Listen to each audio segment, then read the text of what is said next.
Jeter par terre, c'est jeter en mer.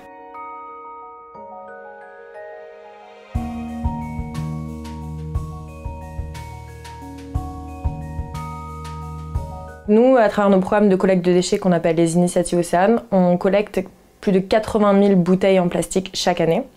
On sait qu'en Europe, on en consomme 52 milliards et qu'au final, donc, il y a une grande majorité de ces bouteilles qui ne sont pas du tout recyclées puisqu'elles vont être donc, dans l'environnement ou incinérées ou enfouies. Les bouteilles en plastique, on va dire qu'on met quelques secondes à les produire, on les utilise vraiment quelques minutes, histoire de, juste le temps de vider leur contenu, et elles vont mettre 100 à 1000 ans à se dégrader dans l'environnement. Mais quand on parle de dégradation, en fait, ce plastique, il disparaît jamais vraiment. Il devient juste plus petit, quoi. Ça se dégrade en microparticules de plastique qui vont également être ingérées par l'ensemble des espèces et intégrer à la chaîne alimentaire. Donc on a également un impact indirect sur la santé puisque ce plastique va être en fait présent dans de nombreuses espèces qu'on va consommer nous derrière. Donc il y a un risque en fait de transmission de perturbateurs endocriniens, etc. Donc il y a vraiment un impact à la fois sur la faune, la flore et la santé humaine.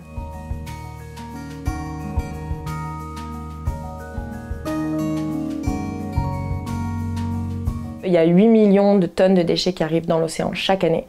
Donc nettoyer l'océan, c'est pas suffisant. Il faut vraiment couper le robinet à la source et empêcher la production de ces déchets à la source. Alors aujourd'hui, on peut agir de différentes façons. Nous, en tant que citoyens, on peut devenir un consomme-acteur, c'est-à-dire choisir de ne plus consommer de plastique à usage unique et opter pour des contenants réutilisables, donc par exemple sa gourde.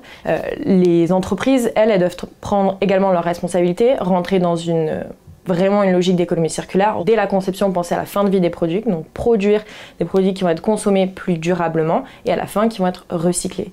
Et aux politiques de mettre en place le cadre possible pour cette économie circulaire, donc inciter les entreprises à aller vers de l'éco-conception, mais également prendre des mesures d'interdiction de ces plastiques à usage unique pour pouvoir permettre de transiter vers une consommation plus éco-responsable.